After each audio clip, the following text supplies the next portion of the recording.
Merci, et merci à tous d'être venus ce soir. Donc, comme Henri-Claude il a fait une petite biographie, j'allais vous expliquer un peu qui je suis et ce que je fais là et ce dont quoi je vais vous parler. Si vous ne reconnaissez pas par mon nom ou par mon accent déjà, je suis d'origine espagnole. Vous devrez m'excuser parce que mon français, ça va, mais c'est pas extraordinaire. Il a expliqué comment en fait, j'ai grandi à Barcelone et à Barcelone, j'étais au lycée français de Barcelone. C'est là que j'ai appris le français, mais j'ai un français de lycéenne. Pendant très longtemps, j'étais pas en France et en fait, je réfléchissais, c'est la première conférence professionnelle que je donne en français. Donc, c'est une première pour moi. J'espère que... Donc, soyez indulgents, s'il vous plaît. Parfois, je vais chercher mes mots, je sais. Je suis économiste de formation, donc j'ai fait mon doctorat en économie. Mais depuis que j'ai commencé à travailler comme professeur, je suis dans des écoles de commerce, donc à Columbia avant et maintenant à l'INSEAD depuis 2012. Et vous verrez dans ma conférence aujourd'hui, je vais passer de ce qui se passe dans les écoles de commerce et ce qu'on étudie dans les écoles de commerce à comment on réfléchit à la relation entre les entreprises et l'économie en général. Et voilà, je vais passer un peu par l'histoire, etc. Donc, il y aura les deux niveaux, les plus micro, comment s'organisent les entreprises et quel est l'effet, quel impact cela a sur l'organisation de la société en général. Et peut-être une autre petite note de biographique, c'est que je viens de déménager à Fontainebleau. Je suis en France depuis 2012, mais depuis septembre, je suis Bellefontaine. Donc voilà, c'est notre petite pièce biographique. Voilà. Donc j'espère vous rencontrer de temps en temps dans la rue. D'accord. Et je suis professeure à l'INSEAD et depuis l'année dernière aussi, je suis membre du Conseil d'analyse économique. Donc c'est ce groupe nommé par le Premier ministre d'économistes indépendants. Et je vais vous parler un peu du travail aussi qu'on fait que je suis en train de faire dans le Conseil. Voilà. Donc un grand titre, transformation de nos sociétés et nouvelles formes d'organisation. Donc ce que je vais faire aujourd'hui, c'est un peu faire quelques réflexions qui sont très basées sur ma recherche sur qu'est-ce qui se passe dans les entreprises aujourd'hui et comment est-ce qu'on peut penser à ça en relation avec l'histoire de l'évolution des entreprises. Trop souvent, je pense que partout, tous, je pense on commet cette erreur, mais je pense dans le monde académique beaucoup, on est très centré dans qu'est-ce qui se passe maintenant, qu'est-ce qu'on fait, quel est notre sujet d'étude, et on oublie un peu que ce qui se passe en ce moment fait partie d'une évolution plus grande dans l'histoire, et que c'est important de comprendre les grandes forces pour mieux comprendre ce qui se passe dans le détail. Donc, je vais un peu faire une revue historique de qu'est-ce qui s'est passé dans les organisations et pour en arriver au deuxième point, où en sommes-nous aujourd'hui, et vous parler un peu d'entreprise agile et d'autres formes d'entreprise. Et après, je vais passer au niveau plus de l'économie en général. Qu'est-ce que les changements qu'on voit dans les entreprises, dans la façon de s'organiser, les entreprises, les organisations en général, la société est en train de changer, comment est-ce qu'on s'organise et est-ce qu'on est préparé pour cela? Et pour ça, je vais vous parler un peu du travail qu'on fait dans le CAE et où on en est la France en ce moment dans ces changements. Et puis, j'espère qu'à la fin, on pourra discuter un peu qu'est-ce qu'il faut faire, comment on pense à ces problématiques. Voilà. Donc, je vais prendre d'abord une perspective un peu historique. S'il y a des historiens dans la salle, excusez-moi, je ne suis pas historienne, donc peut-être je vais faire ça va être une description un peu grossière. Mais les organisations comme les hommes et les femmes ont évolué dans le temps. Et la façon dont on s'organise aujourd'hui n'a pas été celle la façon comment s'est organisée la société depuis le début de l'histoire. Au début, dans la société de chasseurs-collecteurs, il n'y avait pas vraiment d'organisation. C'était des petits groupes, il y avait une mini-division du travail, il y avait les chasseurs, les collecteurs. Normalement, les hommes, c'était les chasseurs, les femmes étaient en collecteurs. Ils croyaient à la magie, il n'y avait pas de science, il n'y avait pas d'organisation formelle, il y avait une création d'excédents économiques limités, on chassait, on cueillait ce qui était planté, il n'y avait pas d'agriculture, donc pas vraiment d'organisation. Après, quand il y a eu une grande évolution et il y a plusieurs formes d'organisation qui se sont succédées dans le temps. Donc, je vais les résumer brièvement ici. Et beaucoup de ce dont je vais vous parler maintenant vient du livre de Frédéric Laloux, qui était un étudiant de l'INSEAD. C'est un excellent livre. Si vous ne connaissez pas, je vous le recommande fortement. Qui fait un peu une revue de les formes d'organisation qui se sont succédées dans le temps. Donc après les proto-sociétés, proto-organisations qui n'étaient pas vraiment des organisations, on arrive dans ce qu'il appelle les proto-empires et tribus. Donc pour moi, l'idée, le prototype de cette organisation impulsive, c'est dans Astérix et Obélix. Quand j'ai lu ça, je me suis dit, c'est Astérix et Obélix. Donc c'est la petite tribu, il y a de l'agriculture, il y a un petit excédent à gérer. La culture change, il y a une petite division du travail. Donc il y a ceux qui vont chasser, il y a le chef. Le chef, le rôle du chef, c'est dans la personne. Donc c'est pas un rôle attribué, on hérite ça. Il y a une petite hiérarchie et il commence à gérer l'excédent agricole dans la formalisation de l'agriculture. Et quand je parle de motivation et incentives, ce qu'on dirait incentives en anglais, en fait, c'est des sociétés impulsives qui se régissent par la violence.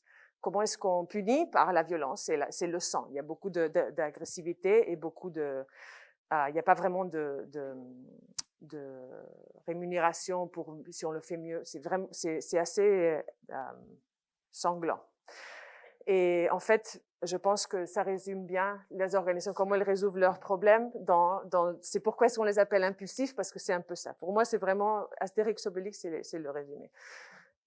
L'histoire continue, c'est l'émergence des grandes civilisations. Donc là, qu'est-ce qui change? C'est la création de richesses. L'agriculture devient plus sophistiquée, il y a plus d'excédents à gérer. Des groupes plus grands peuvent se constituer. C'est pas des petites tribus, c'est des groupes de personnes qui sont plus grandes.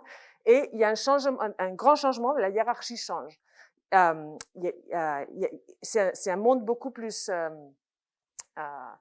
stable et sauf si on est plus protégé, il y a moins de violence. Et il y a tous les niveaux de la hiérarchie sociale qui se créent. Et on ne peut pas aller d'un niveau à un autre. Donc, si on est né dans le groupe d'esclaves, toute sa vie, on est un esclave. Si on est ça c'est par exemple pour la pyramide égyptienne. Si on est né dans le groupe des scribes, on est scribe toute la vie. On est né scribe, on meurt scribe. Il y a un rôle, une division des tâches, une division du travail très claire, qui est de cette façon hiérarchique, et il n'y a pas de mobilité sociale. Et il y a le pouvoir de la religion qui commence à se développer fortement pour contrôler les sociétés aussi. Et donc il y a la partie des priests, les curés, les prêtres, ce qui est important pour gérer tout ça. Mais donc, plus grande civilisation, très hiérarchique, pas de mobilité sociale. L'histoire continue, la technologie se développe, on est capable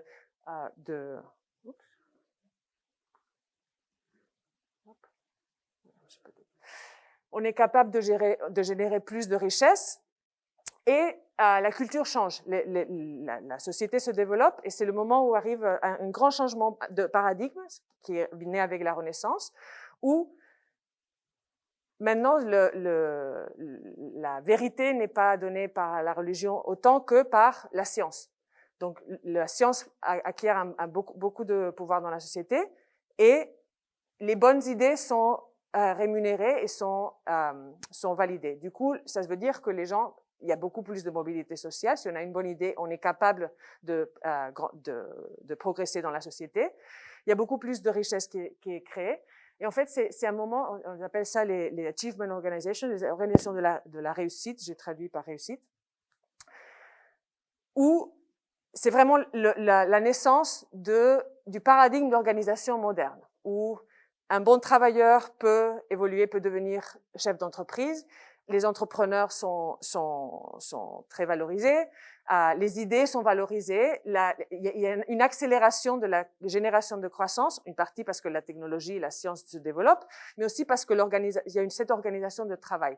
Les grosses bureaucraties apparaissent, Et c'est la période où vraiment apparaissent les méthodes de ressources humaines, d'organisation d'entreprise, les plans stratégiques, tout ça pour gérer la machine organisation vient vraiment de ce changement culturel de paradigme et de la croissance technologique. Si les bonnes idées progressent, et il y a tous ces plans dans les ressources humaines de rémunération des employés, tous les types de façons de rémunérer, de incentives, de bonus, qui se développent à cette époque-là. Il y a la spécialisation dans les entreprises où on commence à faire chacun ses différentes fonctions. Et c'est une machine beaucoup plus sophistiquée que ce qu'il y a eu avant. Mais c'est vraiment, il y a ce changement de paradigme qui est apparu. Et plus récemment, dans ces organisations de réussite que je décrivais il y a une seconde, c'est des organisations qui normalement sont dominées par un groupe. Elles sont pas pluralistes. C'est des organisations qui ne pensent pas à l'environnement, qui ne pensent pas à d'autres choses, où les travailleurs vivent pour travailler. Et il y a des nouvelles organisations qui se créent, ce qu'il appelle les organisations pluralistes, qui commencent à penser à un partage de ce que génère l'entreprise, qui est un peu plus général. Donc ça se développe plus récemment.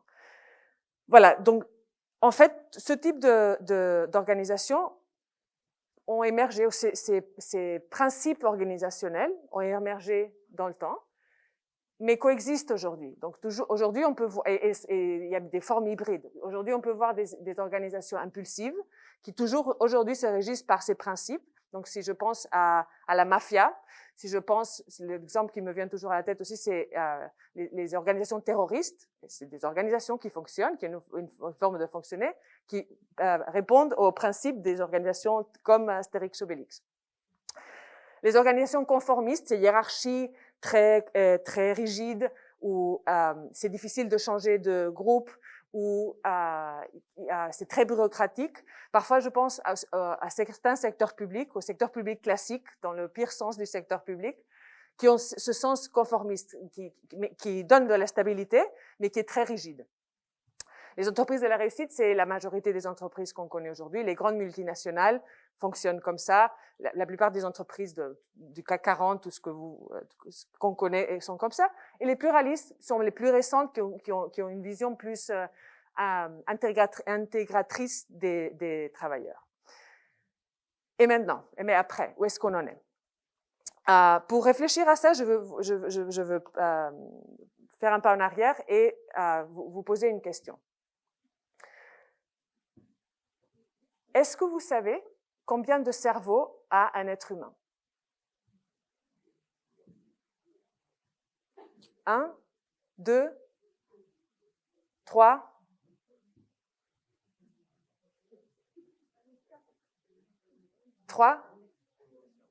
Combien de cerveaux vous avez? C'est important cette question. Comment?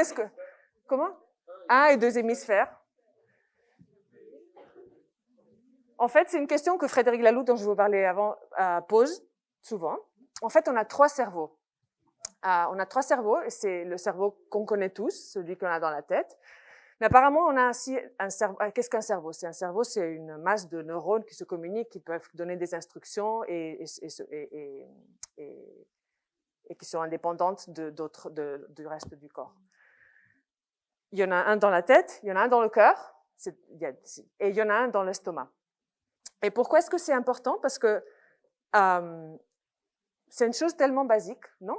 Même, je pense que même les docteurs ne savent pas, ou on a oublié. Et en fait, il y a un docteur allemand qui, dans le 19e siècle, a découvert ça. Apparemment, c'est quelque chose de facile à découvrir. Avec un microscope et du tissu, on est capable de voir le matériel du cerveau. Il en a découvert un dans l'estomac. Il a publié ça, et on a complètement oublié ce fait qu'il y a un cerveau ailleurs que dans notre tête. Et la question, c'est pourquoi est-ce qu'on a oublié ça? Une hypothèse, c'est parce qu'on est tellement habitué à l'idée qu'un système complexe comme le corps humain doit se gérer par un cerveau qui donne des ordres pour que le corps réagisse, que cette idée qu'il y aurait 3 centres de décision indépendants dans le corps, c'est un peu bizarre. On n'est pas habitué souvent à penser à des systèmes complexes qui ont beaucoup de centres de décision. Et je pense que c'est assez intéressant que la sagesse, la sagesse populaire nous dit qu'on pense avec la tête. En anglais, on dit ça, en français, on pense avec la tête, on pense avec le corps, on pense avec l'estomac. Et c'est trois façons d'intelligence différentes. En fait, c'est dans la culture populaire, mais on a oublié ce fait. Donc d'abord, et c'est parce que le paradigme de système complexe est centre de décision et le reste qui exécute. On a redécouvert ce fait dans les années 90, ce qui n'est pas une coïncidence aussi parce que c'est le moment où les systèmes ouverts, les systèmes complexes comme Wikipédia, le open source, sur Internet, le coding, non, des programmes très complexes d'informatique qui sont créés par des gens qui sont assis partout dans le monde et qui collaborent de façon désintéressée souvent à un projet. Et ils créent des produits très, très, très complexes d'une façon décentralisée. Et en fait, quand on y réfléchit, les systèmes les plus complexes qu'on connaît souvent n'ont pas de centre de décision. Si je pense à la forêt de Fontainebleau, la forêt de Fontainebleau, c'est on est avec n'importe quel écosystème, c'est un système extrêmement complexe qui s'adapte, qui réagit, il y a des choses qui poussent, qui meurent et se réadaptent. Il n'y a pas un centre de décision, ça se passe. Et un peu le nouveau paradigme d'organisation, c'est des organisations qui fonctionnent comme ça, où il n'y a pas un centre de décision, il n'y a pas une hiérarchie claire où il y a le chef d'entreprise qui prend toutes les décisions, qui sait tout, et les décisions et les autres en dessous qui exécutent. C'est un paradigme où les décisions sont prises comme ça, comme si c'était un organisme. Et un peu cette image, ce schéma résume ça. À gauche, on a les organisations telles qu'on les connaît, les organisations de réussite que j'expliquais avant, où il y a la hiérarchie, il y a le chef en haut, ou le chef ou le board en haut qui prend toutes les décisions importantes et après, il donne des ordres et les autres en dessous exécutent. C'est un peu caricature, mais vous voyez, c'est comme principe fondamental de design. Je pense que c'est vraiment ça comme on pense. C'est des hiérarchies, il y a une bureaucratie, ils donnent des instructions et après il y a des groupes de personnes spécialisées. Donc il y aurait en orange par exemple, il y aurait notre groupe marketing qui a des idées pour comment mieux vendre le produit et qui les exécute. Et notre groupe de coders, de programmateurs informatiques qui serait un autre groupe et qui voilà, ils sont séparés par groupe. Ça c'est l'organisation telle qu'on la connaît, où c'est vraiment une machine avec un centre de décision et des systèmes et des process qui nous aident à réaliser les projets. Le nouveau paradigme, c'est celui à droite, où on n'a plus un centre de décision. En fait, on a des cellules. C'est comme un organisme. C'est comme l'organisme, c'est comme la forêt de Fontainebleau, c'est comme le corps humain. Il y a des cellules qui sont indépendantes et suffisantes pour gérer un projet. Là, on aura nos programmateurs informatiques et nos spécialistes en marketing dans une cellule, une équipe de 10 personnes, qui a un projet. Idéalement, ils sont construites autour d'une responsabilité de bout en bout, c'est-à-dire ils sont capables de tout faire, je vais vous donner un exemple dans une seconde d'une banque. Dans la banque, une équipe serait une équipe qui s'occupe par exemple d'une carte de crédit. La carte de crédit classique, c'est eux qui décident quel client approcher, comment, quelle campagne marketing faire, que mettre sur l'appli, sur leur téléphone pour leur rendre la vie plus facile, etc., etc. Ils sont capables de tout faire. C'est comme des petites entreprises. Et l'entreprise globale, elle est faite de toutes ces cellules. Donc, quel est le rôle du leader dans ce monde? C'est un leader, le leader n'est plus celui preneur de décisions, de grosses décisions qui donne des ordres.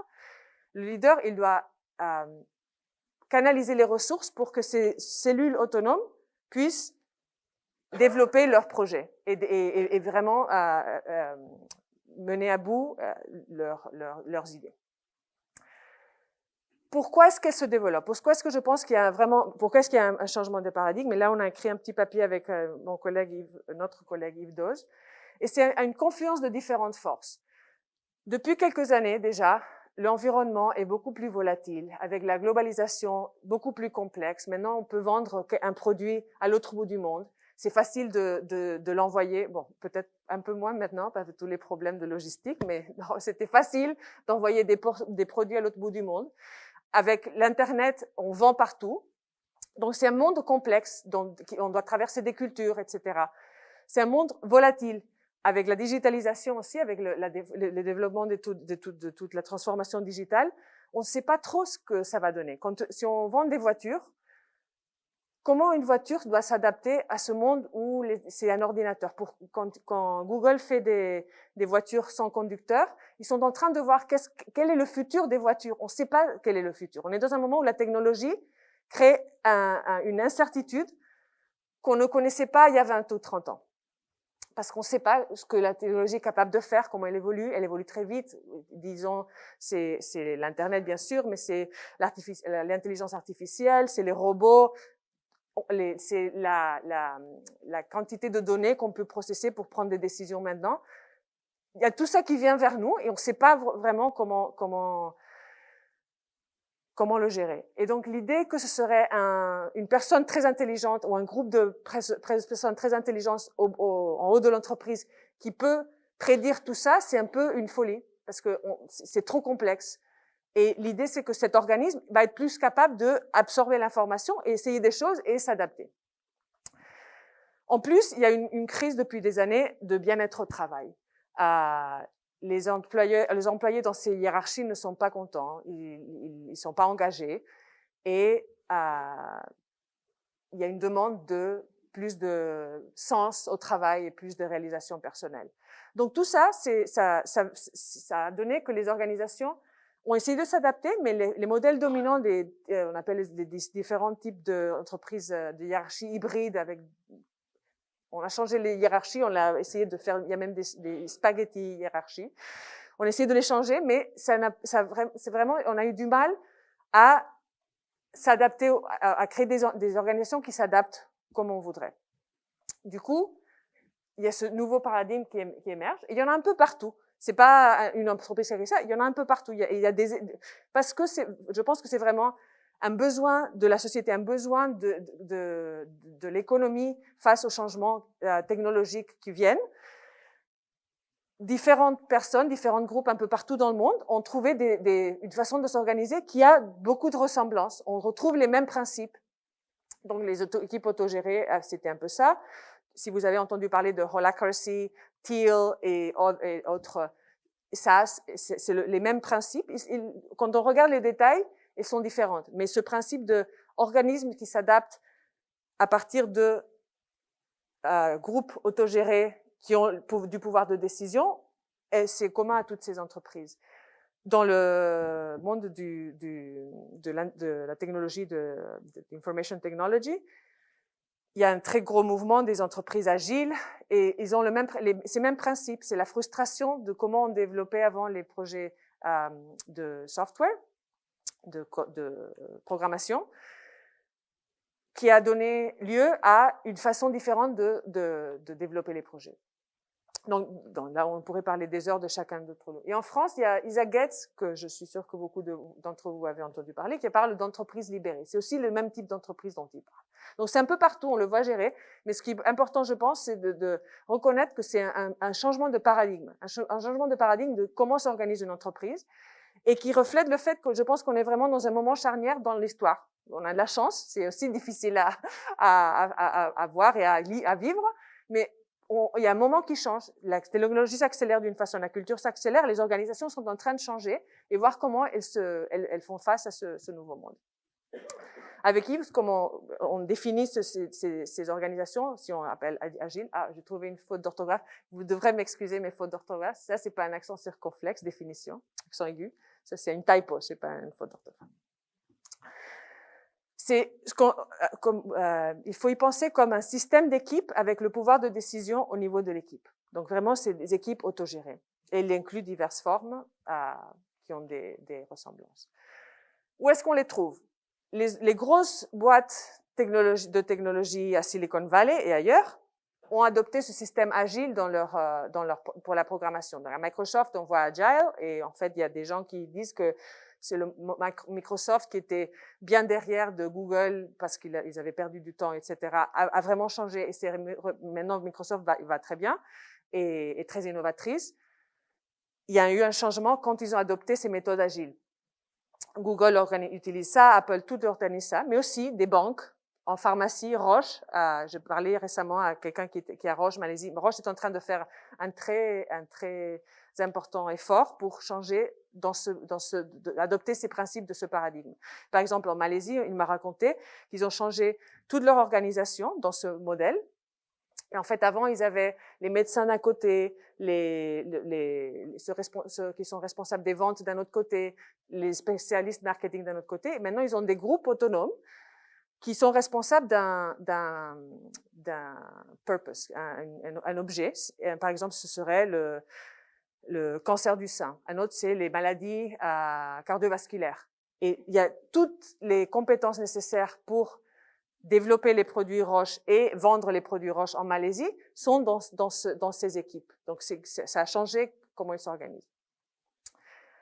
Et en industrie, en France, il y a Favi qu'on connaît bien, bon, qui est une entreprise qui fait ça depuis longtemps, et il y en a d'autres. Donc, on les retrouve un peu partout. Ce n'est pas restreint au monde de la programmation, c'est un peu partout, et ça adopte différentes formes, mais il y a quelque chose qui est commun entre elles. Alors, je vais vous raconter un peu plus une entreprise avec qui j'ai beaucoup travaillé, c'est ING, donc la banque, il y a ING France. J'ai commencé à travailler avec eux en 2015-2016, quand ils ont fait cette transformation. Et je pense que je vais vous donner un peu une étude de cas pour que vous voyez exactement comment ça marche. Donc, ce que ING, en 2015, ce qu'ils ont vu en 2015, c'est qu'ils arrivaient en Hollande, où ils ont leur siège, et leur plus grand marché, ils ont vu qu'ils n'arrivaient pas à grandir, que le marché était saturé, tout le monde avait un compte en banque, tout le monde avait une carte de crédit, c'était difficile de vraiment grandir.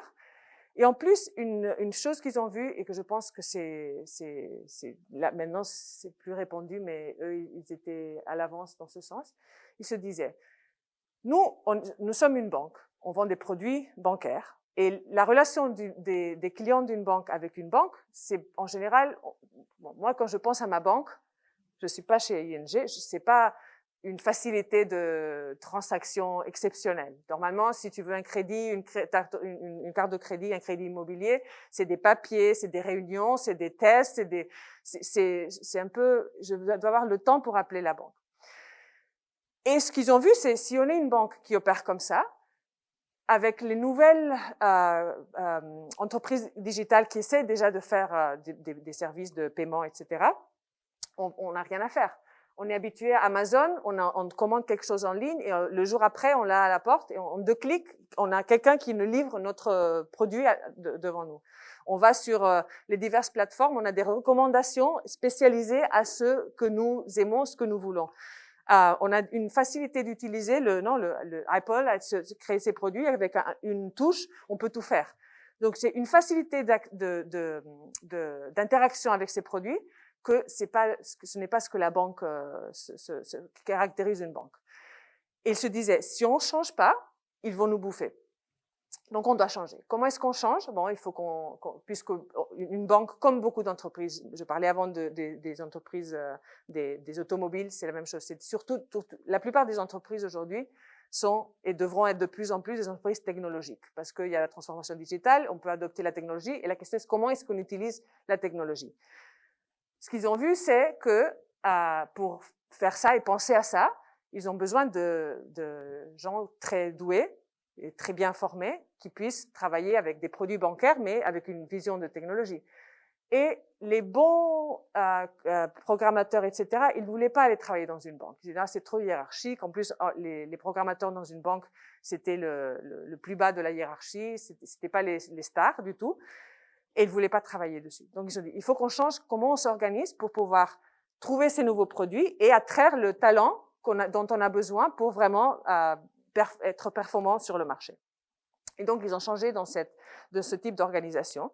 Et ce que je vais montrer, c'est une petite vidéo qui explique comment eux, ils expliquent le modèle, pour que vous voyez vraiment dans un cas concret. Donc, ING en Hollande, et maintenant, là, en France, ils s'organisent aussi comme ça, en Belgique, partout. Donc, j'ai trouvé la vidéo en français qui explique comment ils font. Et je vais vous montrer.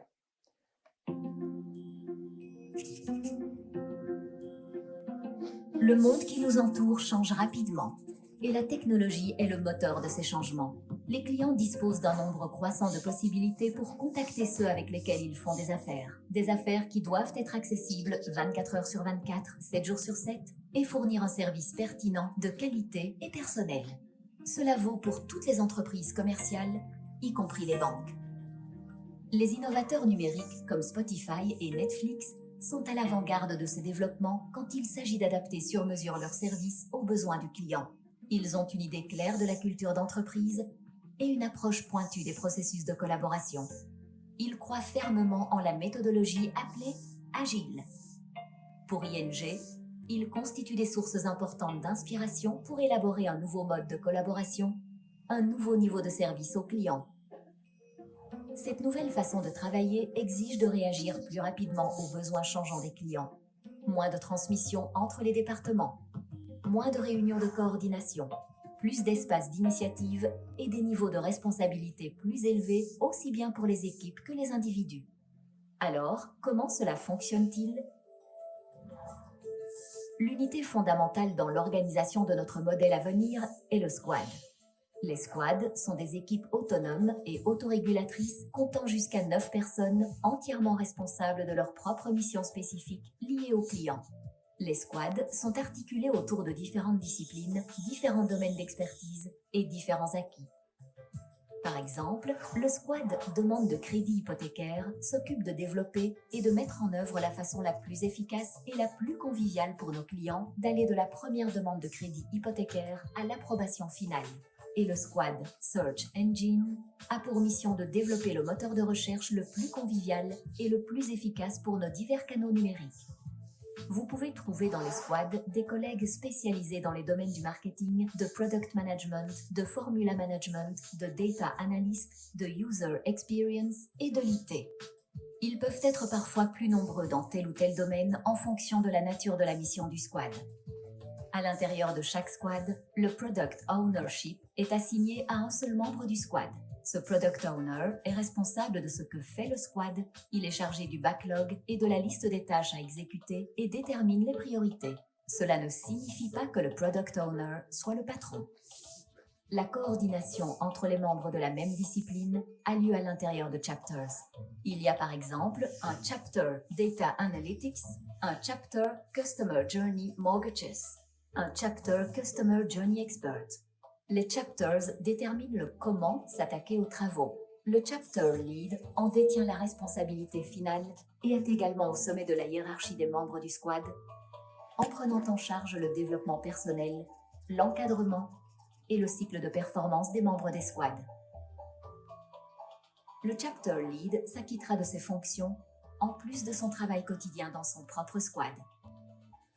Mais si les squads sont autonomes et autogérés, comment pouvons-nous assurer la coordination entre ces squads ? C'est là qu'interviennent les tribes. Une tribe est un groupe de squads ayant des missions interconnectées. Il existe une tribe private banking, une tribe mortgage services, etc.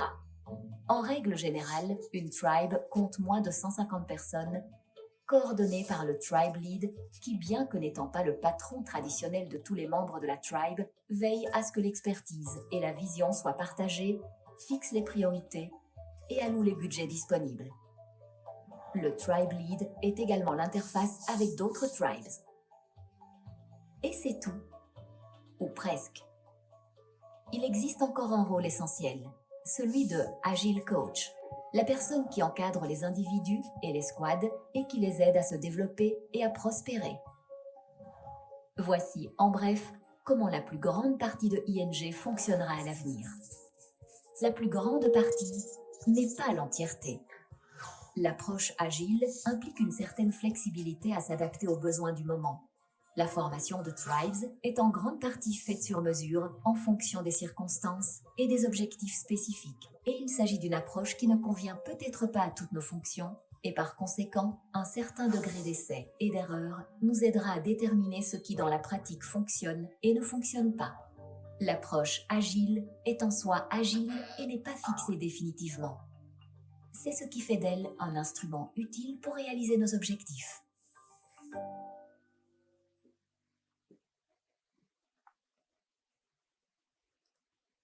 Voilà.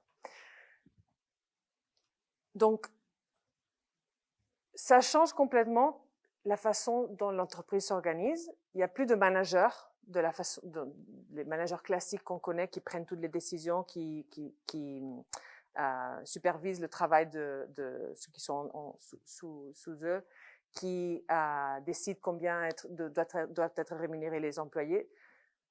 Le manager classique n'existe plus. En fait, le rôle du manager est éclaté dans des différents rôles que différentes personnes adoptent dans l'entreprise. La hiérarchie disparaît. Il y a toutes ces équipes autonomes et il y a un coordinateur. Donc, ça change assez radicalement la façon dont l'entreprise s'organise. Il y a des équipes multifonctionnelles. Vous avez vu, dans chaque équipe, il faut qu'il y ait toutes les spécialités pour pouvoir vraiment créer des produits et les amener et les vendre, etc. Du coup, on se trouve dans des équipes où on doit parler à des gens à qui on n'a pas l'habitude de parler, qui ont des compétences très différentes des nôtres, qui ont des formations très différentes des nôtres. Donc, à ING, on me parlait au début, quand ils disaient non, mais il y a les programmateurs et les spécialistes en marketing, le côté du business. Ils ne se parlaient jamais, ils se voyaient de temps en temps dans des meetings, mais là, ils sont dans une équipe qui est toute la journée ensemble, ils s'assoient ensemble, ils travaillent ensemble tout le temps. Ils sont autonomes, donc ils sont end-to-end. Ils devraient avoir idéalement toutes les compétences. Il n'y a pas d'interdépendance avec d'autres parties de l'organisation pour qu'ils puissent vraiment créer ce qu'ils pensent qui est bon d'être créé. Et du coup, tout le monde, tous les employés dans ces équipes ont beaucoup plus d'autorité et sont des mini-managers parce qu'ils doivent gérer tout ça en équipe. Donc, l'importance de l'équipe est énorme et les décisions se font dans le groupe. Et il faut convaincre les autres et voir comment on arrive à des décisions. Donc, je vous demande de penser, si vous n'êtes pas, à moins que vous connaissez déjà bien, mais je pense que la plupart des gens ne connaissent pas parce qu'on n'est pas habitué à travailler dans ça. Imaginez-vous dans une équipe comme ça. On est avec des gens très différents. Il n'y a pas une personne qui va nous dire vous allez à droite ou à gauche. On décide ensemble. Il faut apporter des idées. Et souvent, c'est souvent trouvé dans les entreprises qui font ça, c'est souvent parce qu'ils veulent innover. On ne sait pas où on va. On essaie de découvrir qu'est-ce qu'on va faire. Donc, ça requiert une humilité et une capacité à accepter qu'on se trompe, à accepter le changement, qui n'est pas ce qui caractérise les entreprises classiques hiérarchiques. Mais ça a une raison d'être. C'est justement parce qu'on ne sait pas où on va. Donc, abandonnons l'idée qu'on sait, acceptons qu'on ne sait pas, et on s'organise pour trouver la réponse. Les squads sont regroupés dans des tribus. Bien sûr, il y a une homogénéité et ils parlent entre eux. Et à la fin, la petite vidéo a parlé des agile coachs, des coachs agiles. Pourquoi est-ce qu'ils existent? Et toutes ces entreprises ont une façon ou une autre une personne comme ça. C'est parce que, en fait, c'est tellement différent qu'il faut aider les équipes à travailler comme ça. Parce qu'on n'a plus une personne qui va nous dire que faire. Il faut qu'on trouve et on n'est pas habitué. On n'est pas habitué parce que si je réfléchis à comment on est éduqué à l'école, il y a toujours le professeur qui est l'autorité. Dans la famille, il y a les parents qui sont l'autorité. Cette idée qu'on est tous pareils et qu'on a tous des bonnes idées, qu'il faut découvrir la bonne idée, ce n'est pas ce qui a caractérisé nos sociétés, mon éducation dans l'histoire. Mais on a besoin d'un peu plus de ça dans ces équipes pour qu'elles marchent. Voilà, je ne vais pas vous parler de Favi. Donc, ce qu'on a fait, une des choses que j'ai fait avec ING, c'est on a eu des enquêtes où on a vu qu'est-ce qui prédit la performance de ces équipes. Donc, je vous demandais de vous imaginer en individu dans ces équipes, qu'est-ce qui va faire que ça marche? Parce que c'est un peu, si c'est trop désorganisé, ça ne va pas du tout marcher. Donc, on a fait une étude statistique, je n'ai pas les détails, mais le résumé, c'est que ce qui prédit que les équipes marchent bien, donc de ING, j'ai fait des enquêtes à toutes les équipes et j'ai vu quelles sont les équipes qui ont étaient plus performantes et les équipes qui ont été moins performantes. Il y a les caractéristiques structurelles qui prédisent la performance. Donc, plus les équipes sont stables et plus elles sont ensemble dans le temps, mieux ça va parce qu'ils apprennent à travailler ensemble. Plus c'est clair comment est la division du travail dans l'équipe et dans mon équipe. Pardon, je pense que je appuie quelque chose. Dans mon équipe par rapport aux autres, mieux c'est. Mais ce qui ressort très fortement, c'est que c'est les caractéristiques de gestion interpersonnelle au sein des équipes qui importent le plus. Et si tout le monde a travaillé dans une équipe à un moment ou à un autre, même s'il y avait un manager, dans les équipes, la gestion interpersonnelle est très importante. Donc, la confiance dans les autres, plus les membres de l'équipe confiaient dans les autres, plus ils étaient performants et innovants. Plus ils arrivaient à communiquer facilement, plus ils étaient performants et innovants. Plus ils étaient capables de collaborer, plus ils étaient performants et innovants. Et plus ils étaient capables d'être autonomes et se pousser individuellement, plus ils étaient performants et innovants. Donc, c'est bien sûr des caractéristiques qui prédisent la performance des équipes, mais on le voit très fortement dans ces équipes, parce que comme il n'y a pas de manager qui décide à la fin, si on ne prend pas de décision et si on n'arrive pas aux bonnes idées, on n'arrive nulle part. L'importance des équipes a grandi dans le temps, pas seulement par cette nouvelle forme d'organisation, mais en général, parce que le monde est plus complexe, les équipes sont plus importantes. Et ça c'est justement seulement des graphes qui montrent que dans la création de sciences, dans la création d'articles de recherche, dans le temps, dans toutes les disciplines, sauf art et humanité, mais en sciences et ingénieurs, en sciences sociales et dans la formation de patente. Brevet, merci. De plus en plus, elles se font dans des équipes parce que avant, un chercheur tout seul pouvait découvrir des choses. Maintenant, on a besoin de plus de gens parce que la science a poussé, c'est plus sophistiqué et on a plus de besoin de gens. Donc, on est dans un changement de paradigme. Il y a des entreprises agiles qui sont de plus en plus prévalentes. Des équipes deviennent de plus en plus importantes. Et c'est les compétences socio-comportementales, ces compétences interpersonnelles qui sont déterminantes du succès de ces entreprises et du succès de ces équipes qui sont capables de gérer le monde le plus complexe. C'est fini cette idée qu'une personne ou 3 personnes en haut de l'entreprise peuvent prendre des décisions. Donc, qu'est-ce qui se passe maintenant? Est-ce qu'on voit ça déjà, pas seulement dans ce cas d'étude que je vous montre, mais dans les données agrégées, et est-ce qu'on est prêt pour ce changement?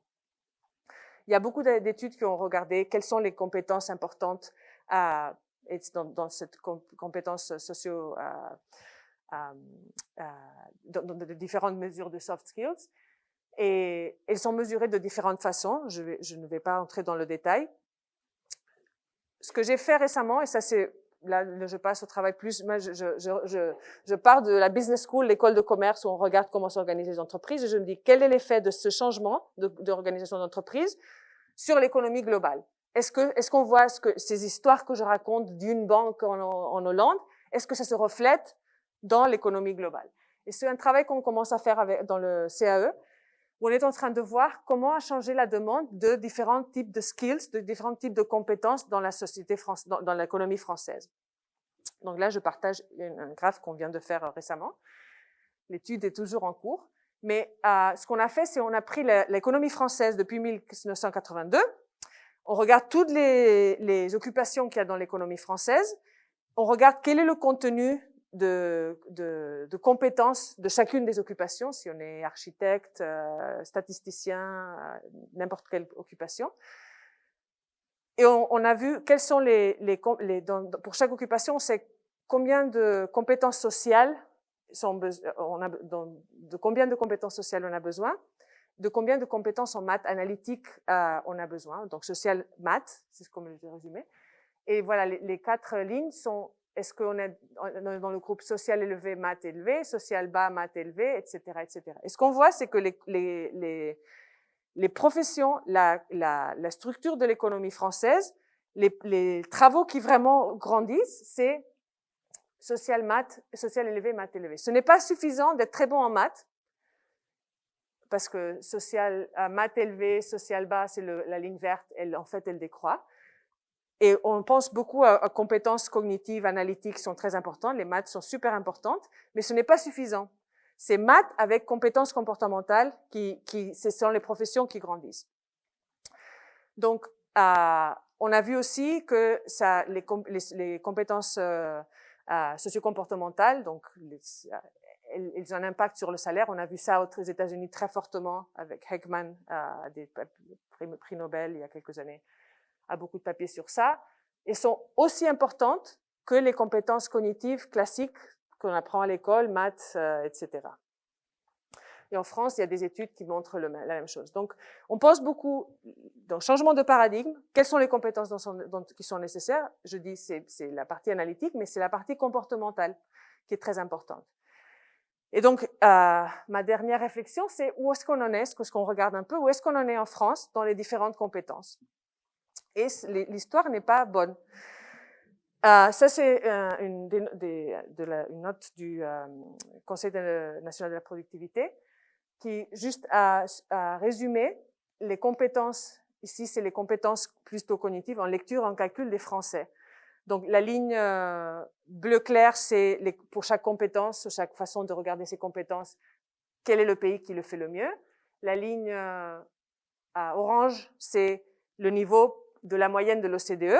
Et la ligne bleu foncé, c'est la France. Donc, en fait, la France, elle a de pires scores sur la plupart, presque toutes ces dimensions. Donc, et ça, c'est la partie maths cognitive. Donc, le score moyen des jeunes dans cette numératie est inférieur à la moyenne OCDE et bien sûr, au plus avancé. Donc, et ça, on sait. Vous avez tous entendu les résultats de PISA et que la France, malheureusement, depuis quelques années,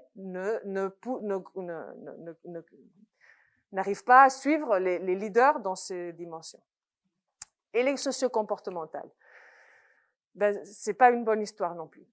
Alors, ça c'est pour les élèves, on a pris, et ça c'est une note du CAE de Jan Aygan, il a résumé ça, différentes dimensions de compétences socio-comportementales. On mesure ça, comme je vous dis, de différentes façons. Donc, l'anxiété scolaire, la perception des compétences en maths, la persévérance, donc la troisième, c'est par exemple la persévérance, l'ouverture et la résolution de problèmes et le locus de contrôle interne en maths. Et la France, c'est la ligne bleue la plus foncée. Donc, il y a plus d'anxiété, ça c'est le premier, ça marche pas. Il y a plus d'anxiété, voilà, il y a plus d'anxiété, il y a pire perception de ses compétences, il y a pire persévérance, il y a pire ouverture à la résolution de problèmes, il y a pire locus de contrôle. Le locus de contrôle, c'est la croyance que nos problèmes, c'est nous qui les résolvons et non que ça va venir, on est influencé par des forces externes. Dans l'autre, dans le indice de sentiment d'appartenance, la France n'a pas de bon score et pour la résolution collaborative de problèmes, elle n'a pas de bon score. Les autres, c'est les États-Unis, l'Allemagne et les pays du Nord qui, on sait, ont assez bons scores dans ça. Ce sont les leaders dans la société grâce à différentes interventions. Et les adultes. Ça, c'est d'autres variables. Donc, de locus de contrôle interne, la France croit plus que les Français croient plus que les autres pays que ce qui nous arrive c'est à cause des forces externes, qu'il n'y a pas de confiance en soi, que je peux faire et que mon effort a un effet. La confiance généralisée est pire, l'optimisme est pire, il y a plus d'innovation en valeur, et on a plus de croyance que c'est important d'avoir un comportement convenable, d'adhérer aux normes sociales. Donc tout ça, ça veut dire que si ces compétences sont importantes dans le futur pour participer dans cette forme d'organisation, je pense qu'on n'est pas très bien préparé. Et j'ai un fils de 8 ans, et donc ça me préoccupe parce qu'il est à l'école en France, et ceci me préoccupe fortement. Parce que faire? Quel est le rôle de l'école dans tout ça? Et le CAE et d'autres ont beaucoup parlé de l'importance de l'école, et il y a beaucoup d'études qui montrent quelles sont les méthodes pédagogiques qui développent les savoir-faire et les compétences socio-comportementales. Et c'est quelque chose qui ne caractérise pas les systèmes classiques d'éducation, malheureusement. Donc, c'est important de personnaliser l'enseignement. Quand on a une classe, il faut qu'on arrive à donner aux meilleurs élèves du travail pour qu'ils avancent et aux pires élèves du travail pour qu'ils progressent et ils vont rattraper, mais il faut leur donner du travail adapté. Si on donne à tout le monde la même chose, il y en a beaucoup qui n'arrivent pas, soit on n'arrive pas parce que c'est trop fort, c'est difficile, soit c'est trop lent et on n'avance pas au mieux de nos compétences. C'est important d'avoir du travail coopératif. Et encore, c'est quelque chose qui normalement, être en classe et copier et juste régurgiter ce que nous dit le prof, c'est pas très intéressant pour créer du travail coopératif. Aussi, il y a des conclusions par rapport à comment comment est-ce qu'on donne les notes, qu'est-ce qu'on dit, qu'est-ce que veut dire une note, qu'est-ce que ça reflète de la personne. Donc, il y a beaucoup d'efforts à faire dans ce sens, et la note de CAE de 2018 de Jan Algan propose beaucoup de choses dans ce sens. Mais je pense que c'est très important, et ça relie avec cette idée que la société est en train de changer. Nos entreprises sont en train de changer, la technologie nous force dans ce sens, et comment est-ce qu'on se prépare pour ça, comment est-ce qu'on prépare pour bien faire, mais aussi pour qu'on soit heureux et épanoui dans cette nouvelle économie qui vient. Il y a un rôle de l'école, on pourrait réfléchir, et j'espère qu'on va réfléchir ensemble au rôle des entreprises dans tout ça, comment est-ce qu'il y a une formation continue qui doit se passer, le rôle de la famille, qu'est-ce qu'on dit à nos enfants pour qu'ils créent ces compétences socio-comportementales qui sont si importantes, et dont ils auront tellement besoin dans ce monde incertain qui approche, le rôle du cercle social, et le rôle de nous comme individus, comment est-ce qu'on se comporte et qu'est-ce qu'on fait pour mieux s'adapter. Donc voilà, j'arrive à ma conclusion. Nous vivons, je pense, dans un moment charnière de l'histoire. Il y a ce changement technologique, digitalisation, etc. Je vais vous expliquer comment ça change l'organisation des entreprises et ce nouveau paradigme qui est en train d'émerger, qui requiert quelque chose de très différent des travailleurs et des citoyens plus généralement, en fait. Parce que on pourrait aussi parler de culture, démocratie. Il y a des impacts, bien sûr, sur tout cela et des attentes des citoyens. Est-ce qu'on a des managers préparés? Comment on prépare nos managers? Ça, c'est quelque chose qu'ici, à l'INSEAD, on réfléchit beaucoup. Qu'est-ce qu'on leur propose et comment on les prépare? Et aussi la formation dès l'enfance. Donc, je pense que c'est des grands challenges à qui on fait face. Et donc, ma conclusion, c'est, bon, comment est-ce qu'on le regarde, non? Est-ce que le verre est mi-plein ou mi-vide, à moitié plein, à moitié vide? C'est très risqué. Le monde qui vient est risqué et difficile. On ne sait pas ce que ça va donner. Là, on a vécu le Covid, c'est une autre manifestation de cette intégration, de cette complexité. Ces changements interceptifs, on peut voir, c'est difficile, il y a des risques. Mais aussi, il y a une opportunité parce que je pense très fortement que tout cela est en train de nous faire réfléchir à notre rôle comme individu et à le rôle de l'être humain dans l'organisation, dans l'entreprise, dans la société, dans l'école, comment on organise nos sociétés. Et c'est des questions qui, même si on ne peut pas y penser, on les retrouve tous les jours. Et voilà, donc je voulais vous donner quelques éléments sur ce sujet. Merci beaucoup.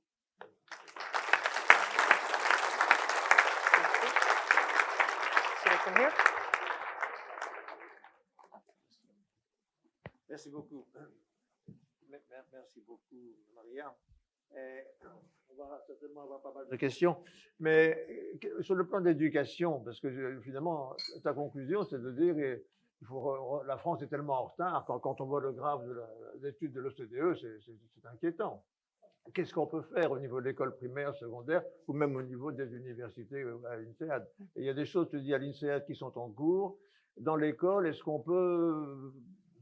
Enfin, tu donnes une recette quand même, tu expliques ce qu'on peut faire.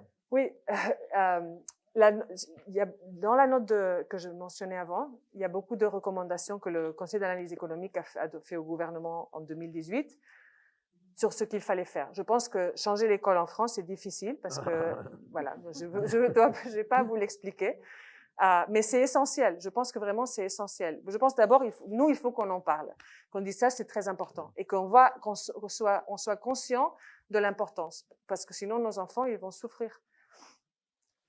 Je pense. Alors, pour les personnes qui sont devant, donc vous avez les micros intégrés, donc vous appuyez dessus, vous levez la main, vous appuyez dessus. Mais pour les personnes qui sont derrière, vous levez la main et c'est moi qui vais venir. Donc, monsieur, oui, alors appuyez sur le bouton, je vais vous montrer. Voilà. Voilà. Je voulais vous demander, quand vous avez parlé de l'évaluation des élèves, c'est quelle tranche d'âge qui a été choisie pour, enfin, l'Europe a priori et les États-Unis, enfin les pays développés? C'était les élèves du primaire, du secondaire, Je pense que c'est surtout le primaire. Je ne me souviens pas des données. Ça, c'est un travail qui a été fait, mais Non, c'est les résultats de PISA. Je ne sais pas, parce qu'il n'est pas sûr que les résultats soient les mêmes en fonction de la tranche d'âge des élèves. Si on s'adresse aux supérieurs ou aux secondaires ou aux primaires. Voilà, c'était simplement... Oui, c'est une très bonne question. Je ne me souviens pas exactement de la tranche d'âge qui a été prise ici, mais c'est les résultats... on n'a pas pris une tranche d'âge parce que c'était meilleur que l'autre. C'est des résultats résultats de PISA et que le CDE. Oui, parce que a priori, je ne sais pas énormément de choses, mais par exemple, le système scolaire est très très différent entre les pays européens en ce qui concerne les petits, les moyens, mais par exemple au supérieur, on a l'impression que c'est un peu le même type d'enseignement. C'est vrai que les études qui sont faites là-dessus disent que beaucoup de ces compétences se développent à très jeune âge. Donc, le moment où les interventions qui ont été faites pour changer, et il y a des choses incroyables. Aux États-Unis, par exemple, il y a des études qui montrent que des interventions qui vont directement améliorer ce comportement, cette partie non cognitive, en fait, pour des petits, fait les élèves d'écoles, souvent de quartiers noirs, qui sont très en arrière, rattraper les écoles de classe moyenne aux États-Unis. Parce que, voilà, donc c'est vrai que au plus jeune âge, c'est le plus important. C'est quand ça se forme, mais après, ça se reflète dans le temps. Et c'est là où il y a sûrement le plus de différences en Europe, je crois, d'après les Scandinaves et les autres. Voilà. Merci. Monsieur, la parole est à vous. Faites-moi un petit signe que je vienne vers vous. Allez-y, monsieur. Prenez le micro, oui. Oui, juste une question sur ING et l'organisation. On a l'impression que l'individu est monotâche, en fait. L'individu est une unité de travail qui est dans un squad, dans une tribu. Les tribus interagissent, les squads interagissent certainement. Par contre, la personne est monotâche. Dans la réalité humaine, la personne est multifonction, globalement. Donc, comment ça s'imbrique? Il y a une troisième matrice, en fait, en dehors des relations squad, tribu, etc. Ça fonctionne pas? J'ai pas compris. Vous avez dit monotâche? Monotâche, dans l'impression de l'organisation ING. En fait, dans la réalité, elle est multifonctionnelle. En réalité, je pense que c'est le contraire, en fait. Dans la réalité, dans les entreprises où on a des départements, on est le département marketing, on fait surtout de marketing. Là, la personne fait du marketing, mais elle doit parler tous les jours et décider tous les matins, ils se réunissent avec des gens qui ont des compétences différentes. Donc, dans ce débat entre spécialisation, est-ce qu'on est spécialiste ou généraliste, en fait, il faut être un très bon spécialiste, parce que si on n'est pas, il n'y a pas des gens qui prennent que des décisions. Tout le monde est en train de faire quelque chose. Donc, on va être un très bon spécialiste, mais qui a la capacité de parler à gens, de parler au jour le jour et dans un niveau de détail auquel ils n'étaient pas habitués, avec des personnes qui ont des compétences très différentes. Donc, il y a un côté de généraliste en même temps.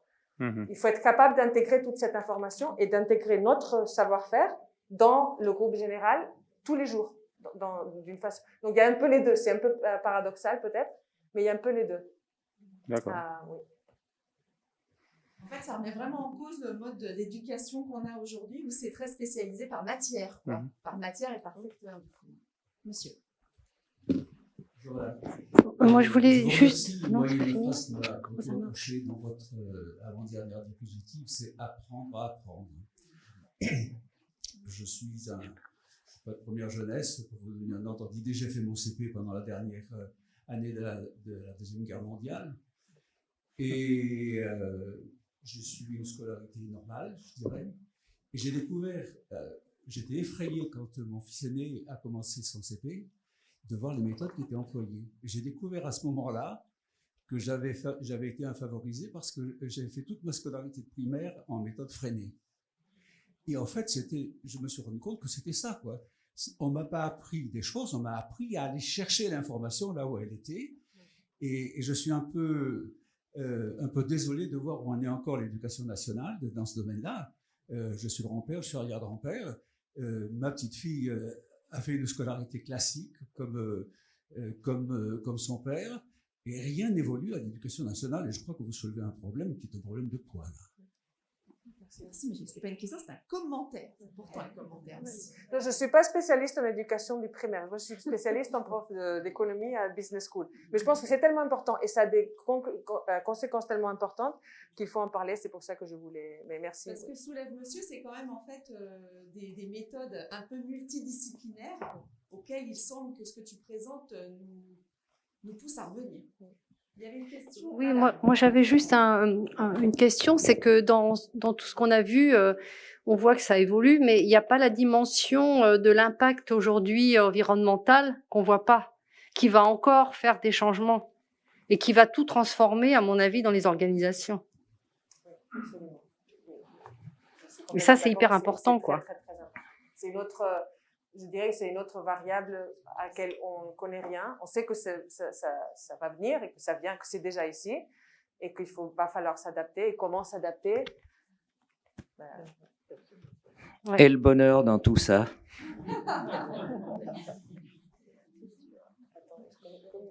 Je suis là, droit devant. Oui, monsieur. Et le bonheur dans tout ça, qu'est-ce que vous en pensez? Ben, je pense qu'il faut être optimiste dans l'homme. Parce que, bon, bien sûr, hein, là, vous nous parlez d'une banque. Bon, la banque, c'est pas... Je pense pas que ce soit la vraie vie. En fait, c'est curieux parce que je pense que une des forces, je l'évoquais brièvement un moment, une des raisons d'être de ce type d'entreprise, c'est s'adapter, être innovant, s'adapter à la complexité. Une autre, c'est que les gens ne sont pas contents dans des équipes, dans des environnements où on nous dit que faire, où on n'a pas d'autonomie, où on n'est pas respecté comme individu complexe. Ce type d'organisation nous amène à avoir plus de pouvoir dans ce qu'on fait. Donc ça, l'autonomie et le pouvoir de se réaliser dans le travail est plus présent, je pense, dans ces entreprises que dans les autres. Parce que comme cette importance du comportement, des relations, de confiance, etc., quand elle fonctionne bien, ça devient comme des petites familles où on se sent bien, on est bien entre les autres. Donc ce type d'organisation, je pense, qui est plus peut aboutir plus à une satisfaction dans le travail. Je ne sais pas si c'est le bonheur, mais une satisfaction dans le travail et moins d'aliénation que dans une entreprise classique. Merci. Madame, à vous. Je voulais juste rajouter... Oui, bonsoir. Juste pour vous signaler que, au vu de la digitalisation du monde qui nous entoure, aujourd'hui, pour s'informer, pour apprendre à apprendre, on va beaucoup sur Internet et donc on est confronté à des fausses informations. Est-ce que vos études tiennent compte de ces éléments-là? Pas vraiment, c'est un sujet qui me passionne, mais je pense qu'apprendre à apprendre, c'est aussi apprendre à filtrer l'information et savoir ce qui est bon. Je sais pas, moi j'ai appris quand je lis des journaux, même en France, je sais de quel pied cloche le journal et donc je sais filtrer l'information. Donc après, toute la partie de conspiration, etc., c'est pas quelque chose que j'étudie du tout, mais je pense que partie de ce qui doit se développer à l'école, c'est l'esprit critique, la capacité de contraster, de chercher ailleurs, de ne pas croire tout du premier coup, d'avoir suffisamment de formation soi-même pour ne pas avoir à tout chercher. Non, cette idée qu'on peut aller tout chercher, c'est faux. On peut pas chercher quelle est la lettre A à chaque fois qu'on lit une lettre A. Je pense que cette idée d'esprit critique et de formation intégrale est importante pour pouvoir filtrer ces informations. On assiste beaucoup dans les débats d'experts à des contradictions importantes. Les experts qui se contredisent entre eux, sur les plateaux télé notamment. Merci. Monsieur. Je voulais vous... Il y a une là-bas, après il y a ici une autre. Bonsoir. Y a-t-il des exemples d'organisations agiles dans des institutions publiques en France ou à l'international? Je connais un cas au Danemark où ils ont transformé la partie de finance d'entreprise, disons, en utilisant des méthodes agiles. Il y a des petits exemples un peu partout qui essaient de faire ça. Je sais aussi que pendant la crise Covid, le Parlement anglais était très intéressé à comprendre, parce que imaginez, une crise arrive comme ça. Comment on s'organise pour gérer une crise dont on n'a pas la science, on n'a pas les connaissances, on ne sait pas ce qui se passe, on ne sait pas si les masques c'est bon, c'est pas bon. On a passé une année assez incroyable, une année et demie assez incroyable dans ce sens. Comment on s'organise? On s'organise pour faire cela. Et je sais qu'ils ont été intéressés, ils ont très mal fait, le gouvernement. Je pense que c'était le Parlement qui voulait faire ça, et le gouvernement faisait autre chose. Donc il y a il y a des gens je connais des petits exemples qui sont intéressés, mais pas une transformation radicale d'un système public. Mais je pense que ce serait génial. Je voulais savoir si vous avez une information. Comment s'organisent les grandes entreprises japonaises par rapport à cette nouvelle organisation? En fait, parce que le Japon était réputé pour avoir une organisation extrêmement formelle. Oui. Donc les entreprises japonaises Toyota par exemple, ils ont fait des trucs qui sont des choses qui sont semblables à ce qui c'est en Asie dans le parti des ouvriers. C'est dans cette idée que tous les ouvriers sont impliqués dans la production, qu'ils peuvent arrêter la ligne s'ils voient qu'il y a un problème. Donc ça a des éléments de ça. Mais au contraire, passer ça au niveau de la hiérarchie, c'est très Voilà, c'est ce que je voulais savoir au niveau des cadres, parce que c'est vraiment une organisation extrêmement rigide, voilà. Exactement. Et comment elle est perçue par les Japonais, en fait, J'ai une anecdote à ce sujet. J'enseigne un cours sur les entreprises agiles à notre Executive MBA, et j'avais un étudiant japonais cette année qui travaillait dans une banque, dans une banque d'investissement, qui se disait: le monde change. Si j'arrive à faire ça au Japon, ça va être incroyable parce que je vais arriver à me faufiler là où c'est très difficile de faire. Donc, mais en même temps, il se rendait compte que c'est quelque chose de très, très difficile à faire dans son secteur. Donc, il réfléchissait à comment le faire à une petite échelle, embaucher les gens qui sont capables de faire ça et l'isoler un peu de la grande entreprise. Mais oui, ça a une interaction énorme avec la culture. Une question qu'on me pose souvent, c'est: mais beaucoup des entreprises dont tu nous parles sont en Hollande, c'est vrai, la Hollande a une culture très, très peu hiérarchique. Est-ce que ça marcherait dans d'autres pays? On voit des exemples qui marchent dans d'autres pays, mais il y a une partie culturelle très importante. Je passe la parole à madame. Oui. Il y en a ici, Catel. Merci. Merci bien. Je trouvais votre discours très intéressant, surtout parce que j'ai travaillé pendant longtemps dans une grande organisation, et j'étais membre d'un tribu et d'un squad, mais on l'appelait autre chose, et ce n'était pas exactement ceci. Mais je demande, vous avez parlé d'un changement d'organisation à un niveau assez bas, d'une dizaine de personnes ou d'une centaine de personnes. Et cette organisation, évidemment, elle travaille dans un monde plus grand à l'intérieur de l'entreprise. Il y a quelqu'un qui dit quelles sont ses tâches, quels sont ses objectifs, qui donne les ressources nécessaires, humaines, financières, autres, etc. Est-ce que le type de révolution d'agilité dont vous parlez peut s'appliquer aussi à l'hiérarchie, parce que c'est une hiérarchie, je crois encore une hiérarchie, même s'il y a un certain degré d'autogestion. Et comment est-ce que cette hiérarchie peut changer ses méthodes? Parce que on peut révolutionner le bas, mais il y a tout le reste en haut et aussi tous les autres à côté. Est-ce qu'il y a des idées sur ce sujet? Oui. La première question pour transformer comme ça: est-ce qu'on peut transformer une grande entreprise en cellule indépendante? Comment j'appelle modularise l'entreprise? Comment je crée la banque est un exemple. Comment est-ce que je fais que tous les produits d'une banque se fassent dans de petits groupes? La partie que je vous ai racontée, en fait, la hiérarchie qui reste, c'est le board, les chefs de tribu et les équipes. Il y a 3 niveaux. Donc, en fait, c'est toute l'entreprise, c'est tout le head office, c'est tout le... donc, la hiérarchie qui avait 8, 9 niveaux avant, ils ont 3 niveaux maintenant. Il y a les membres d'équipe, les chefs de tribu et le conseil au-dessus de 8 personnes, 5, 6 personnes. Donc, c'est vraiment toute l'entreprise qui change.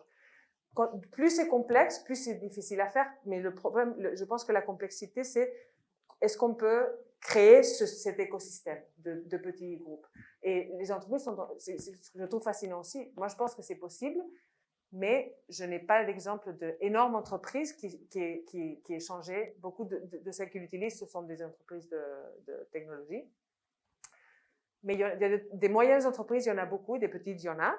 des grandes entreprises. ING, c'est une assez grande entreprise. Et ce qui est fascinant, c'est que c'est une entreprise très classique, hiérarchique, d'une banque, un secteur très traditionnel, qui a transformé. Parce que beaucoup d'autres exemples, des autres entreprises que je connais, elles sont nées comme ça. Elles sont nées comme ça, ils ont grandi, elles ont conservé ça. Comment est-ce qu'on bascule?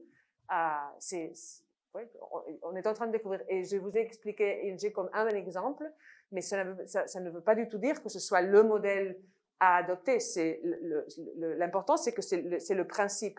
Après, il y a des choix de comment exactement est-ce qu'on organise cela, qui sont adaptables aux besoins de l'entreprise, au secteur, à la culture environnante et tout ça. Merci de votre patience. Allez-y. Si, voilà, je me posais la question de savoir pendant la crise du Covid si les équipes médicales n'ont pas fonctionné avec plus d'autonomie et justement un petit peu voilà par module, et puis qu'il y a maintenant un retour en arrière, et puis il y a une hiérarchie qui se réimpose à nouveau. Et puis j'avais aussi une autre question, c'est que vous parlez de personnes qui ont des compétences, mais que se passe-t-il pour les gens qui n'ont pas de compétences dans l'entreprise? Est-ce qu'elles peuvent fonctionner aussi en module? Je sais pas, je pense à des personnes, des femmes de ménage ou des choses comme ça. Bon, on a tous des compétences. Dans tous les travaux, oui, c'est vrai qu'il y a des travaux qui peut-être ne sont pas amenés à travailler en petites équipes, qui sont des travaux indépendants. Alors, dans ce cas, ce qui se passe souvent, c'est que, ou même, vous parlez des femmes de ménage, mais la partie de service juridique d'une entreprise, c'est pas des équipes comme je l'ai décrit. Et ce qui se passe pour cela, c'est qu'ils changent tout ce qui est service d'appui à ceux qui produisent ne s'organisent pas de cette façon, mais doivent être capables de les appuyer. Par exemple, pour les services juridiques, ce qui se passe souvent, ce qui s'est passé à ING, j'ai écouté d'autres exemples, c'est que normalement, la partie juridique, quand on développe un produit, ils arrivent à la fin. Ils disent, est-ce que c'est bon ou c'est pas bon? Oui, check, on peut lancer le produit ou pas.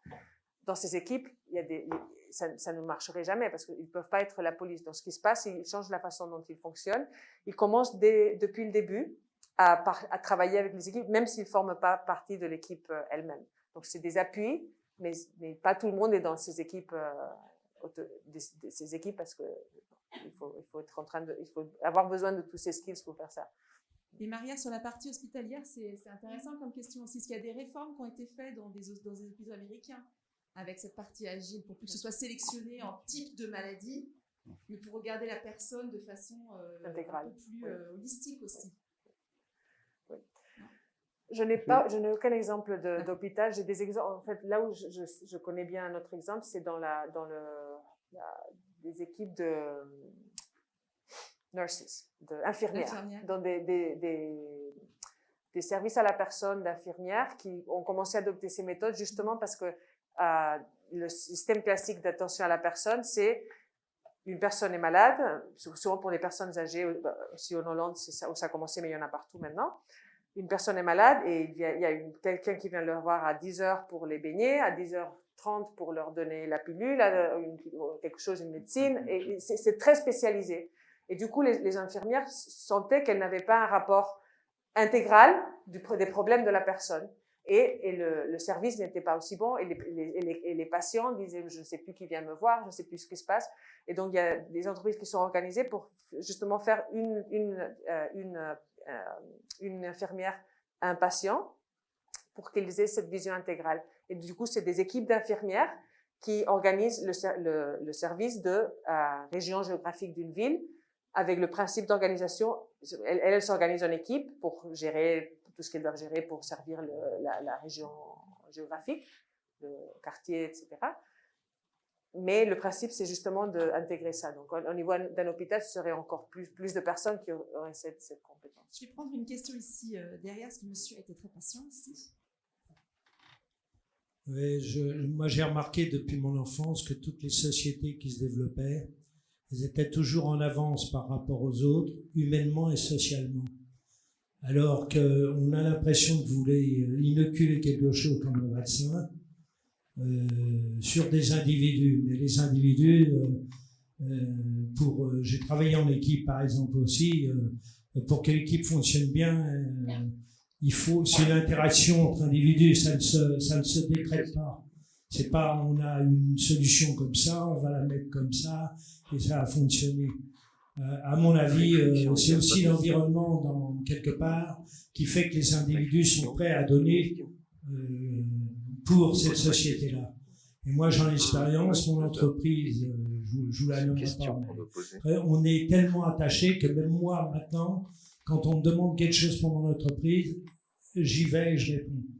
Parce qu'elle était un peu comme une mère, comme quelque chose comme ça. Et là me parlait aussi des gens qui, dans notre entreprise, nous, même les gens qui étaient malades ou autre chose, et ben, par la totalité des gens, ils étaient, on s'en occupait même s'ils étaient mauvais. Alors ne croyez-vous pas plutôt qu'il faudrait changer le mode d'entreprise, arrêter de penser les gens comme des instruments, parce que vous, derrière votre discours, finalement, il y a toujours le discours économique. On voit toujours l'économie derrière votre discours. Alors que finalement, c'est les individus qu'il faut chercher, le bonheur des individus. Et je pense que le monsieur, tout à fait à côté, il avait raison. Il faut rechercher le bonheur des gens. Et à ce moment-là, ils sont prêts à tout faire. Qu'en pensez-vous? Je ne suis pas du tout en désaccord. Je suis très d'accord. En fait, mais bon, je pense que dans ce moment de changement de paradigme, il y a aussi un changement de qu'est-ce qui prime dans ce qu'on cherche.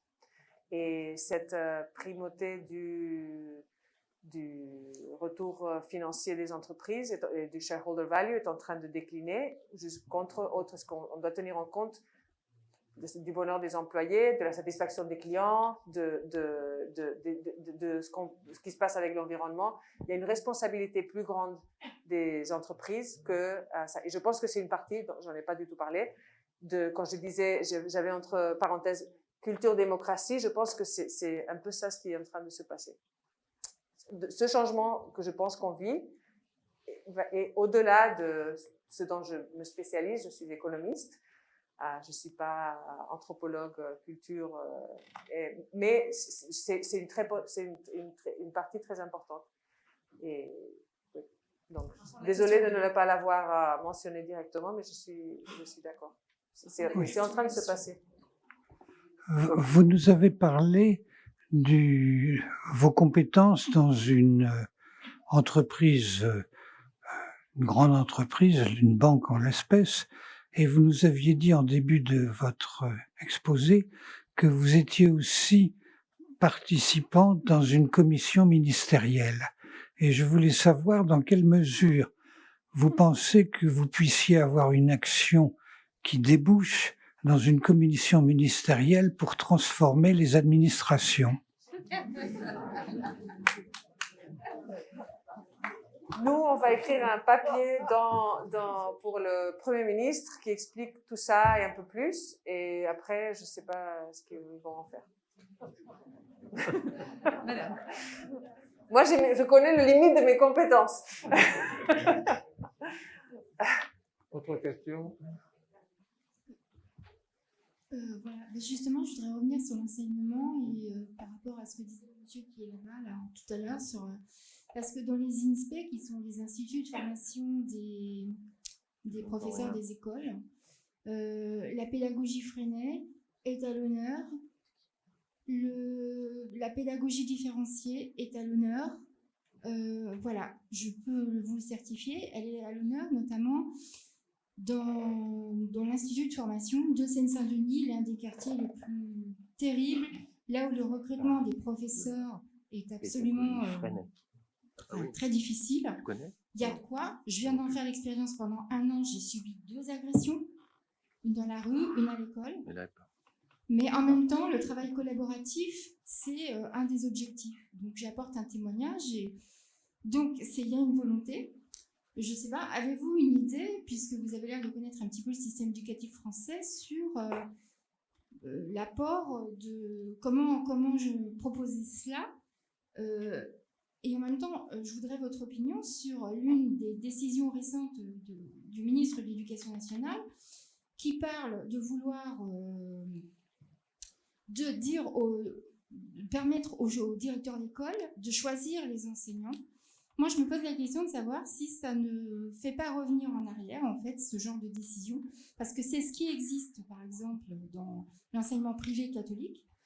Et en fait, moi, je connaissais pas du tout, j'ai fait l'expérience pendant 1 an, et finalement, le système dans lequel j'étais en Seine-Saint-Denis n'était pas du tout hiérarchisé.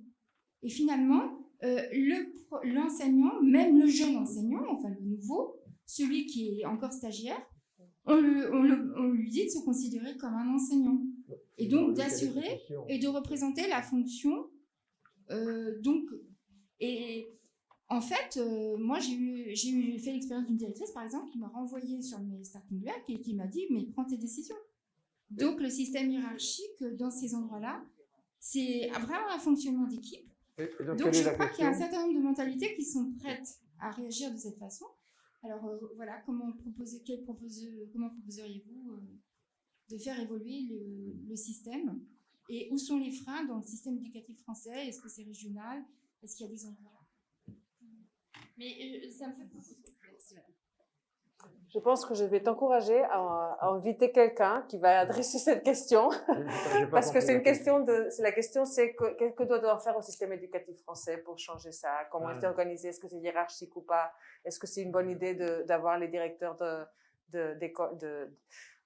Le système français n'est pas du tout hiérarchique. Les professeurs en France ils sont responsables devant le ministère. Ils sont pas responsables devant, et donc ça c'est très, très libre, mais c'est difficile d'imposer quoi que ce soit comme changement. À Seine-Saint-Denis, peut-être ils font ça, mais ailleurs, ce n'est pas, ce que vous décrivez ne caractérise pas ce que je comprends.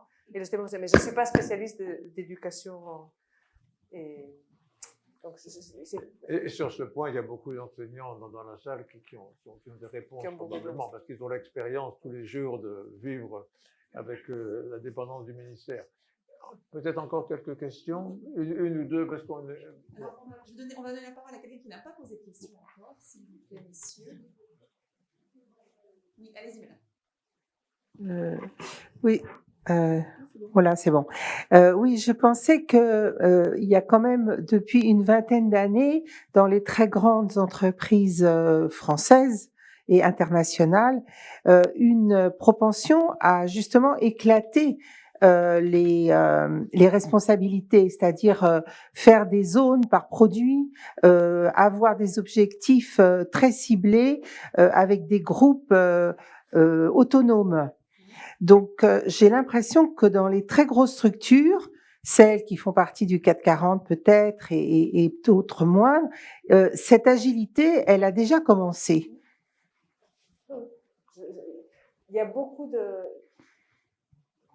Je pense que les données étaient... Quand on demande aux managers aujourd'hui, 90% d'entre eux veulent adopter des méthodes agiles et n'arrivent pas vraiment. Parce que je pense que la raison pour laquelle c'est difficile, c'est que c'est vraiment, pour que ça fonctionne, c'est un changement de paradigme. Ce n'est pas seulement on crée une entreprise, on crée une équipe, on donne des objectifs. Ça, c'est un pas dans ce sens, mais ce n'est pas la transformation totale. Donc, mais c'est vrai, beaucoup d'entreprises essaient de faire ça et il y a des petites poches dans beaucoup d'entreprises qui sont en train de faire ça. Mais toujours dans une hiérarchie. Il y a toujours un manager qui veut venir et dit non, on ne va pas faire ça. Parce que souvent, il ne donne pas vraiment l'autonomie complète. Et comme dans tout dans la vie, moi, je ne vais pas comporter de la même façon si je sais que je suis autonome et responsable et que les succès sont les miens et les faillites sont les miennes, que si on me dit, bon, va, fais ce que tu veux, mais après, je vais venir surveiller, voir exactement ce que tu as fait. Mon implication dans ce projet ne va pas être le même. Et oui, mais c'est partout. Il y a des poches partout. Ça se passe à différentes échelles, absolument. On arrive à la conclusion de cette conversation. Juste pour conclure, Maria, tu nous as dit, il y a eu les questions, tu fais partie de ce conseil d'analyse économique. Dans ces conversations-là, qu'est-ce qui te donne le plus d'espoir par rapport à une adaptation pour les enfants et la génération qui vient? Dans le conseil d'analyse économique, par exemple, où on est tous économistes, nous on n'est pas des spécialistes en éducation primaire, etc. Quand je parle aux gens, tout le monde est convaincu qu'il faut absolument y aller. Et je pense que c'est pour ça qu'il faut en parler, parce que pour moi, c'est tellement évident que c'est là qu'il faut aller, c'est comment on met les ressources derrière. Et s'il n'y a pas une conversation publique qui s'opère, ça va passer. Donc notre but, c'est justement de remettre ça dans la conversation publique pour que les gouvernements, celui-là, le prochain et l'autre, fassent quelque chose et que ce soit accepté par la société, que les enseignants disent oui, il faut qu'on y aille, ça va faire requérir des efforts, mais on va le faire, que les élèves disent oui, on va le faire, que les parents disent oui, on va le faire, on comprend et qu'on aille tous dans le même sens. Et ce qui me donne de l'espoir, c'est que je sens que beaucoup de gens sont... Une dernière question, madame, une dernière question, oui. Pensez-vous que dans ce nouveau paradigme, si les squads sont hyper efficients, tous pourront avoir le même tarif, le même salaire à la fin d'une opération?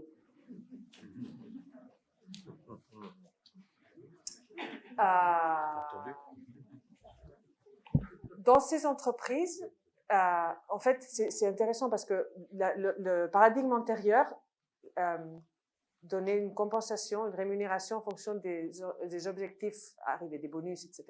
Dans ces entreprises, on enlève tout ça. On travaille pour un salaire, on travaille pour un sens de réalisation personnelle dans le travail. Et oui, donc, et on évolue en fonction de nos compétences. Ils mesurent beaucoup moins que ce qu'on mesurait avant. Donc, est-ce que tout le monde aura les mêmes résultats? On est tous dans l'équipe, on n'est pas tous payés de la même façon, mais comment on est payé est en fonction de... C'est un salaire, ce n'est pas... ou une participation dans les profits de l'entreprise, mais pas au niveau de performance de l'équipe. Oui, mais si l'objectif est vraiment atteint et que vraiment le résultat est efficient, est-ce qu'il y aura à long terme cette reconnaissance et par conséquent le même salaire pour le squad, carrément? Une fois qu'on aboutit à un objectif, il y aura un autre objectif. Donc, je pense que je ne comprends pas votre question, j'avoue. Si quelqu'un peut me l'expliquer. Justement, par rapport aux objectifs, puisqu'on a besoin d'une France plus efficiente, puisqu'on a besoin d'évoluer et de rattraper le retard que l'on a à l'heure actuelle, eh bien, il suffirait de motiver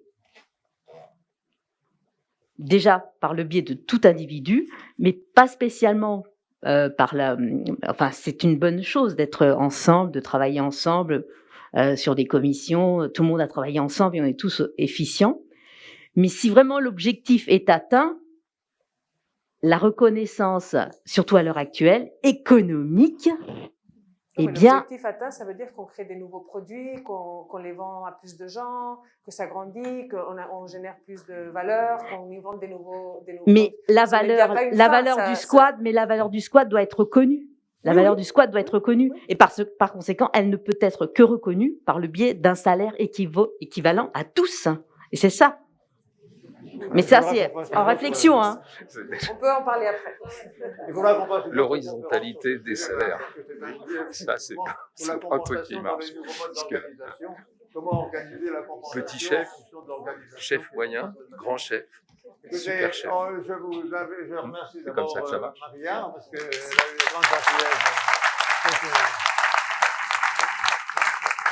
Ah oui. Surtout que c'était difficile, pour les raisons qu'elle a données. Je mets en français, en tout cas, merci beaucoup. Et merci beaucoup à Catel. Et puis, on vous retrouvera, donc, ceux d'entre vous qui sont libres, le 16 décembre pour la conférence sur l'islam. Et je vous rappelle, j'avais mentionné la dernière conférence que le 25, dans cet amphi, il y aura une autre conférence sur l'intelligence artificielle. On en a déjà parlé, nous, à plusieurs reprises dans des conférences précédentes, mais le Rotary organise, au bénéfice des boursiers, une conférence sur l'intelligence artificielle le 25. En tout cas, merci d'être là ce soir et rendez-vous le 16. Merci.